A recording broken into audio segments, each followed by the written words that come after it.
Magandang umaga po sa inyong lahat. Muli po ako nagbabalik. Ngayon po may bago na lang po akong i-share na knowledge. Tiyak na ikakagulat niyo po ito at makakatipid na rin po tayo sa kuryente. Si mini electric pan, papailawan niya si LED light.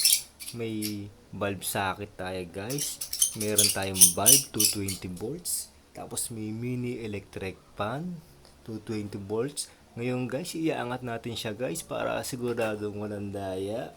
Ngayon guys, ibababa na natin si mini electric fan at LED light. Ngayon guys, papaikutin ko na si mini electric fan para pailawin si LED light. Ayan guys, may ilaw na guys.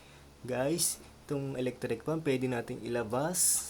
Si LED light nasa loob ng bahay. Kasi si mini electric fan makakasagap siya ng hangin para umikot. Ngayon guys, huwag niyo pong kalimutan mag-like and share para makatulong po sa iba ito. Salamat po.